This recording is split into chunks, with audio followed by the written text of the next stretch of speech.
encourage your soul, enlighten your mind, and empower your faith. This is the Light Network.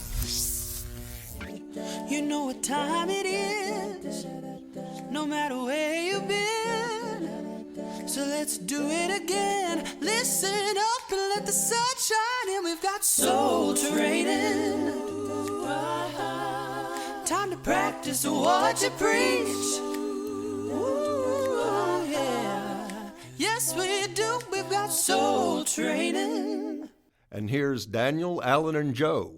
Hey, are you all familiar with the phrase, take that with a grain of salt? Yeah, sure. Okay. What does that mean? Because, I kind of know, but I kind of don't know. But I'll tell you what I think it means. What do you think it means? A grain of salt is when I look at a bottle of salt and I pour a little salt in my hand, and if I'm able to separate one little grain of salt that's very, very small, is that right? Take that with a grain of salt, like it doesn't mean a lot. Is that right? Yeah, I think. Because I separated that little grain. You know, honestly, I've never thought about this. I've heard it my whole life. Never thought about it. I think it just means like, maybe it's true, maybe it's not. I don't know. What do you think, Daniel? It's so small. So I've heard this before. I'm not going to be able to look it up quick enough to verify what it is. But anyway, I've heard that it actually relates somehow or another to a belief that salt can help mitigate poison or something like that. And so if something is a little bit dubious, not totally trustworthy, take it with a grain of salt to sort of be just in case suspicious. It's poison. Yeah. Yeah, like don't take it all. Don't accept all of it. Specifically put salt in it. It's not the amount. Okay. I didn't know. I didn't mean to get us off on that. That's a weird one, dude. Yeah, well, I never know where you're coming from. Well, I guess the point I'm trying to make is with this topic, that's probably all I'm going to be able to offer is just a grain of salt. I found it. Oh, okay. Okay. So the phrase likely originated in Rome in 77. I thought it was Tennessee. I didn't know. In AD 77, Pliny the Elder wrote about a supposed antidote to poison that required the user to take mincemeat and swallow it after having added a grain of salt, because the antidote was meant to neutralize toxic threats. Therefore, taking a grain of salt came to symbolize taking something lightly or with a dose of caution. Okay. Well, that's what you can take my input here with a dose of caution, because it's going to be very small, but we're going to talk about something that Joe had shared with us that, I'll stand before you very ignorant. I'd never heard of this person or this philosophy, but I want to learn from you all and compare, what we're learning to Scripture. But it's Zoroaster. Zoroaster was an ancient Persian religious teacher, traditionally dated somewhere between 1500 and 600 BC, who founded Zoroastrianism. His teachings, the religion teaches devotional to one supreme deity and emphasizes a cosmic struggle between truth and evil. And I'll just, Joe, if you don't mind me quoting you, but before we started this, you said basically these folks say that their belief system started before Christianity. Well, and that's where I'll hand the ball off to you. Yeah, well, thank you, Alan. Very good. So that's Zoroastrianism is one religion that atheists will point to say, look, this was before Jesus' time. Yet you Christians in your Bible, you have all these things that sound like Zoroaster did before Jesus. There's all these coincidences and same kind of stories there. But it's not just, there's more than just Zoroaster. There's Buddha, Krishna, what's the other one? Dionysus? Yeah, Dionysus. Yeah. That folks would point to say, look, Buddha, he started his ministry when he was 30, like Jesus did. Krishna, they called him the Son of God, like Jesus. Why can't I say that one? Dionysus. I was picking on you for that's what I get. I'm just keeping my little piece of salt here. But they would say, well, look, this God was supposedly born of a virgin, and there's more than that. And they said, listen, you put all this together, you get Jesus and Christianity, and that's what atheists point to. And so, what our purpose on this episode is, we're going to try to look upstream and solve the problem before it happens. If an atheist comes and they're saying Christianity's not the first to claim these things that happen in these other religions first, well, what are we going to say to them? Because on the surface, well, all right, Buddha was 30 years old and Jesus was 30 years old. Daniel, we talked about this. Why might it be 30 years old whenever all these folks, and some of the other ones started when they're 30 years old?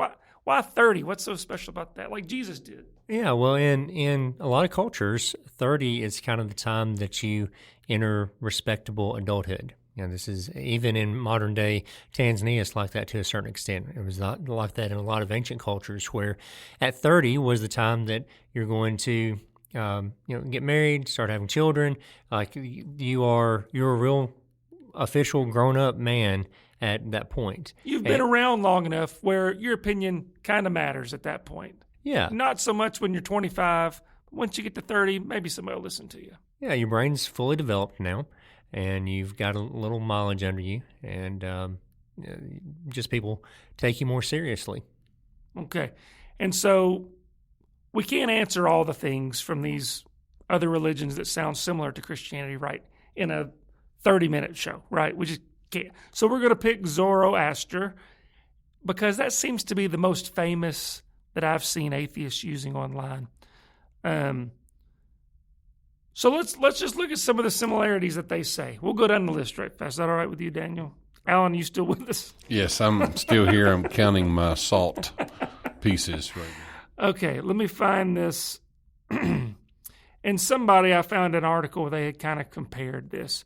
So here's some things that they say about Zoroaster versus Jesus. Zoroaster was born of a virgin and immaculate conception by ray of divine reason. He was baptized in a river. In his youth, he astounded wise men with his wisdom. He was tempted in the wilderness by the devil. He began his ministry at age 30. He cast out demons and restored the sight to a blind man. Now, there's some others. We'll stop right there. Well, on the surface, and they say, Zoroaster, we don't know when he lived exactly. But what the scholars of this sort of thing seem to think is maybe 600 BC is one date they throw out. And then I don't know where they get these dates, but the other was 1400 or so, 1200 to 1400 BC, which is before Jesus, who lived, around the year 0 in our calendar. So what do we say to that, Daniel? Where do we start with that? Because that sounds like, well, that was before Jesus, and all those things kind of sound like stuff Jesus did. Mm-hmm. So what do we say to somebody? Well, there are some different approaches we could take, and we can point out that similarity does not necessarily mean that you have borrowed from the other. There are similar ideas can crop up independently. For example, apparently civilizations all over the globe independently invented the bow and arrow.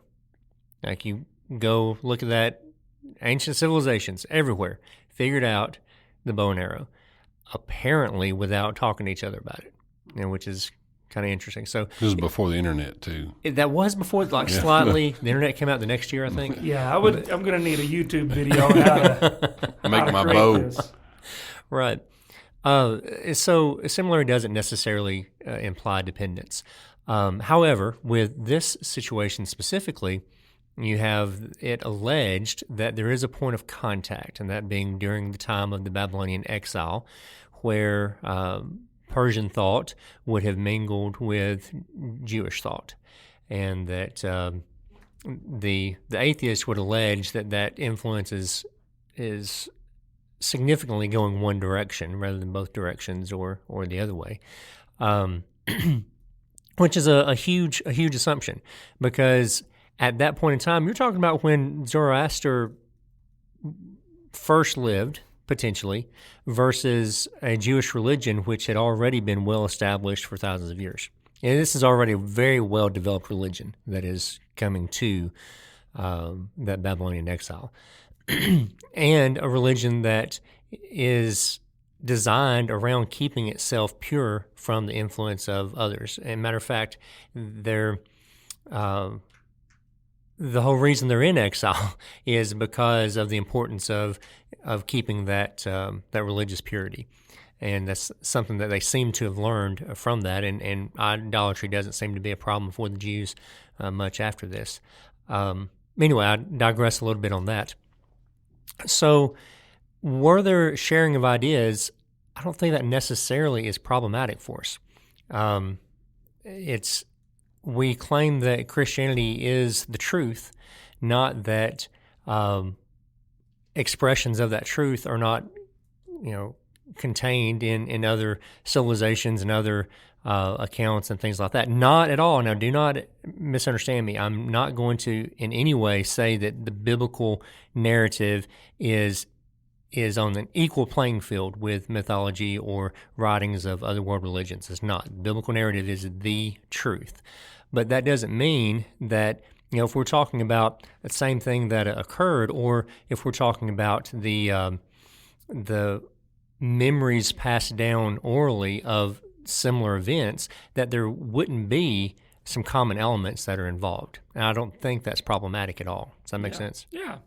Well, one thing we were talking about before we started recording was we do know of a possible time where some of the, I guess, religious plagiarism took place, because Zoroaster apparently lived in Iran, Babylonia, and during the Babylonian captivity was supposedly about the time he lived.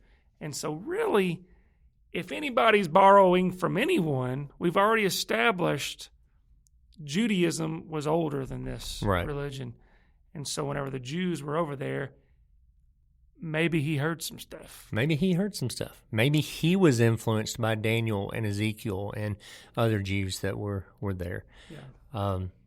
And even proving the historical veracity of the similarities is problematic, because these Zoroastrian writings that are preserved for us are very late. They weren't even written down until like 300 AD, and most of the copies that we have are all from the 10th century. So we're talking about things that were not even written down until many centuries after Zoroaster is supposedly supposed to have lived and taught. Could have been up to 1,000 years after he lived or so. Exactly. And so if you're talking about borrowing, which way makes more sense? Well, so let's paint the picture a little bit here, Daniel. First century, Christianity's taking off. And second century, I'd imagine that's still going pretty good. Well, if you're a priest of Zoroaster, man, I wish that guy had an easier name to say. Can you just call him Z? I wish it was like Jim is or something. But yeah, Zoro, we can call him Zoro. So if you're a priest of Zoro, and all these people are leaving your religion to go follow Christianity, something they're doing is right over there. Well, maybe I sneak a little of that into our own scriptures and start writing stuff down. That makes perfect sense to me. We don't really have anything that I could find anywhere online to even really prove that he was a real person. There's not a lot out there about him. Yet the keyboard cavalry out there likes to point to this sort of stuff and say, well, what about Zoroaster? Mm-hmm. So, again, what we're trying to do is give you all some background on this before you hear about it. I don't want you to lose your I'm just asking a question because you mentioned similarities. Similarity does not constitute accuracy from one that's trying to say that, well, we were, the point you were trying to make a few minutes ago. But I always go back to Acts 17 in verse 16 when the philosophers at Athens And, I've never, even when I was in college, I'll be honest with you, my interaction with Greek mythology was very minimal by choice. I just took the assignments or whatever I was supposed to do for whatever class, philosophy or whatever. But I'm asking, wouldn't those folks in Acts 17, verse 16, well, we're not talking about Zoroaster there, but wouldn't they be influenced heavily by Greek, by mythology, by everything? So there would be some similarities there in their mind as Paul's talking to them. I'm just asking. I'm not trying to prove a point. I'm just asking or making a. Now, I'm glad you brought up Acts 17 because I'd actually like to spend a little time in some of the concepts there. Are you sort of content with what we've done with Zoroastrianism? Can we broaden it out to paganism in general? Well, one last thing about Zoroastrianism. Okay. A lot of the things I mentioned early on in the podcast saying how he was similar to Jesus, turns out nobody can find any of those things in those 10th century writings. It's just kind of become mythology. Mm-hmm. The whole baptized in the river, don't have a record of that. No record of a virgin birth, no really record of casting out demons. But folks have kind of put that into that story to make the narrative work for them. Mm-hmm. So, yeah, go ahead with what. That's all I want to do on that. We can go into paganism if you want to. Okay, because I think it relates. It's the same kind of concepts. And so there's a very famous conversation between C.S. Lewis and J.R.R. Tolkien. Those guys were, it's remarkable that such two prolific writers and influential writers were, good friends. Well, at the time of this conversation, Lewis, who would go on to be a famous, Christian writer, was not Christian. Matter of fact, he was sort of anti-Christian, specifically in large part because of these ideas of mythologies. He admired myths emotionally, but he rejected Christianity intellectually, and he thought that the gospel was just another dying and rising God story. And just like some other dying and rising God stories that... Yeah, that's not unique to Jesus in the Bible either. Exactly. These previous religions had that sort of thing. Go ahead. Right, yeah, so that's the point. And because of that had influenced him to discount Christianity.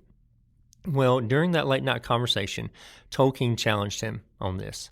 And what Tolkien argues is that myths move us because they reflect real truths. That he says that we create because we are created in the image of God, and as we create, the stories that we make, the mythologies that we create reflect the kind of innate longings that are within our created souls, and so he would view these. Maybe one way to, have you ever looked through a kaleidoscope? Yeah. Yeah, okay. So maybe these ancient myths are kind of like looking at the truth through a kaleidoscope. They're like these fragments and fractions of the truth in there that's just sort of, from our souls created in the image of God, those memories. And as we look through that, you can see light, you can see shapes and stuff like that, but you're not getting a clear picture until Christianity comes along. And this really speaks to Lewis, and he begins this concept of myth becoming truth, that all the things, the stories, the themes that our souls longed for are all become reality in the gospel and in Christianity. And some kind of biblical support, you're going to Acts chapter 17, that would, I think, go along with what these guys are trying to say. So again, Tolkien didn't believe that pagan religions were equal to Christianity, but he believed that they sometimes contained fragmented truths, distorted memories, and anticipations of redemption. And you look at some of the themes that go through there: sacrificial heroes, paradise lost, longing for immortality, triumph over evil, the return of the king, restoration after a catastrophe, those themes that cry out to the human soul. All right, so looking in Acts chapter 17 again, as Paul's preaching to these pagans in Athens. He says in verse 31, verse 26. Let's go 26 through 28. And he, talking about God here, he made from one man every nation of mankind to live on all the face of the earth, having determined their appointed times and the boundaries of their habitation, verse 27, that they would seek God, if perhaps they might grope for him and find him, though he is not far from each one of us. For in him we live and move and exist, as even some of your own poets have said, for we also are his children. So there Paul is, I think, arguing that God has created us to grope for him, to reach out for him, like we're in the dark looking for him, and that some of their writings reflected that. And he even refers to one of their pagan poets and grabs a kernel of truth out of what he had written and gives this as a reflection that there's some truth there. Here's the clear picture of the truth. All in effort to keep the conversation going. Yeah, that's right. And then another passage that's related, I think, is Romans chapter 2. In Romans chapter 2, verses 14 and 15, it says, for when Gentiles who do not have the law do instinctively the things of the law, these, not having the law, are a law to themselves, so that they show the work of the law written in their hearts, their consciences bearing witness, and their thoughts alternately accusing or else defending them. So here, Paul is talking again about people that were not given the law of Moses, yet they were instinctively had come about through reason to have some morals that approximated some of the things that were within the law of Moses. And he's, I think, indicating to us that some of that is kind of implanted by God. And so what we see as, and there have been philosophers for thousands of years. People have liked to sit around and ask deep questions and wrestle with these concepts. And some of that is that natural human desire to grope in the darkness trying to find God. And I think what you see in mythologies, in ancient religions, even in other religions today, are echoes of that search and that quest for God that all comes together in truth in Christianity. That's why you see there are truths, there are true things about most religion. Most religions contain some elements that are true to them, but they're not completely true. Matter of fact, they generally have some very, very dangerous ideas that are a part of it. There's only one truth, though. There's only one truth. The truth is the Bible. Exactly. And we can know that for several reasons. We're not going to list them all here. Listen to the back catalog. But we know that the Bible is true. I can give you one. What's That's that? good. Hebrews chapter 1, verses 1 and 2. Hebrews chapter 1, verses 1 and 2 simply says, God, who at various times and in various ways spoke in time past to the fathers by the prophets, has in these last days, spoken to us by his Son, whom he has appointed heir of all things. Through him also he made the worlds. Very good.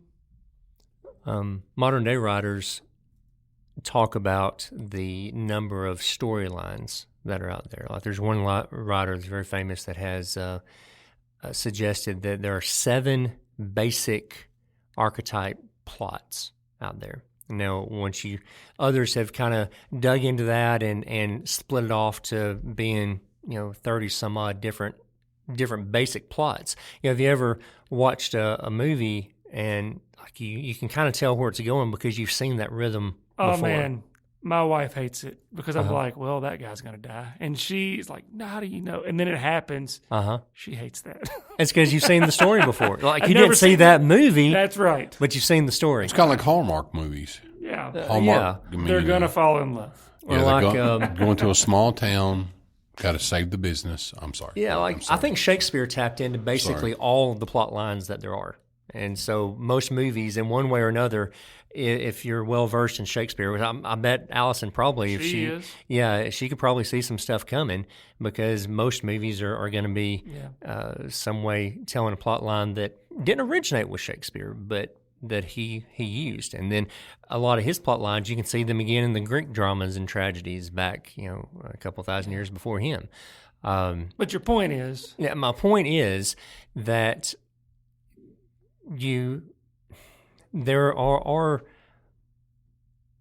certain ways of putting things together that our hearts long for, and it's reflected in our storytelling. It's reflected in the things that we create, and maybe there's something that is behind that. Maybe that's an echo of something created within us. Does that make sense? Yeah, but so the total nail, and we could have done this in 2 minutes, but we wanted to drag you guys along till the end. It's a plot.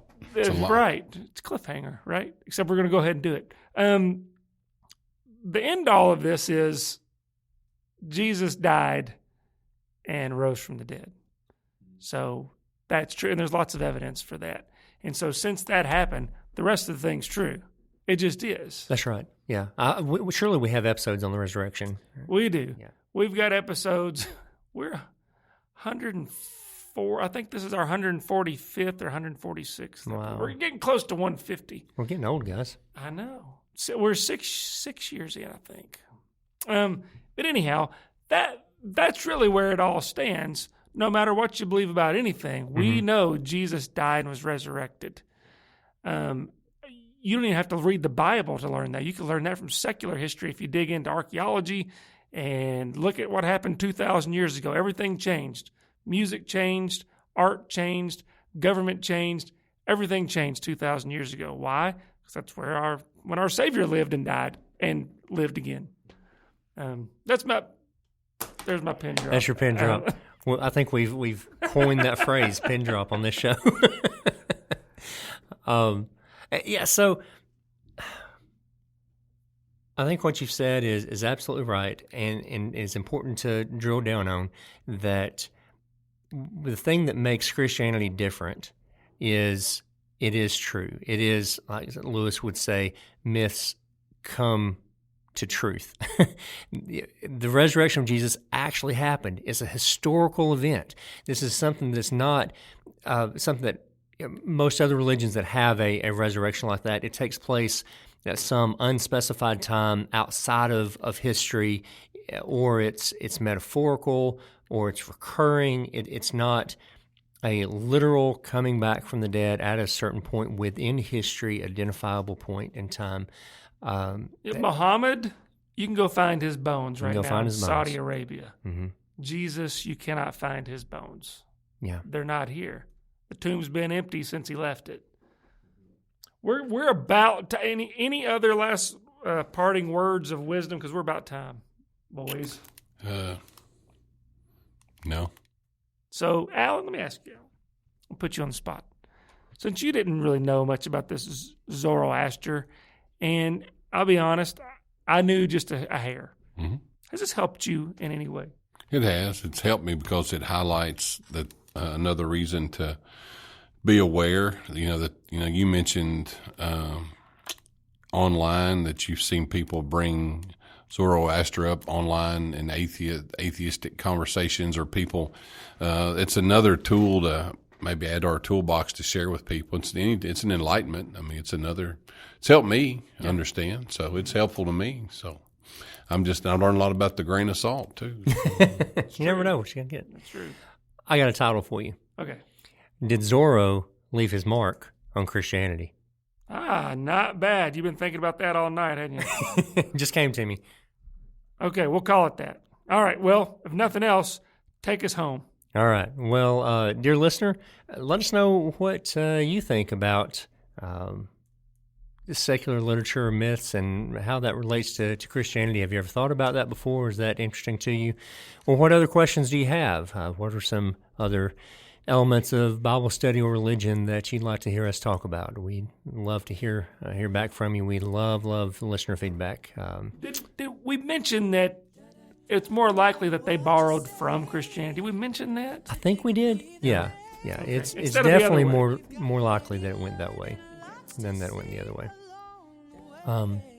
But in any case, thank you again for listening to us. Thank you to the elders at the South Green Street Church of Christ for making soul training possible. On behalf of Alan and Joe, I'm Daniel. Until next time, keep soul training. Soul training. Time to practice what you preach. Ooh, yeah. Yes, we do. We've got soul training. To learn more, you can email us at soultrainingpodcast@gmail.com, or you can write to us, P.O. Box 503, Glasgow, Kentucky, 42142. That's Soul Training.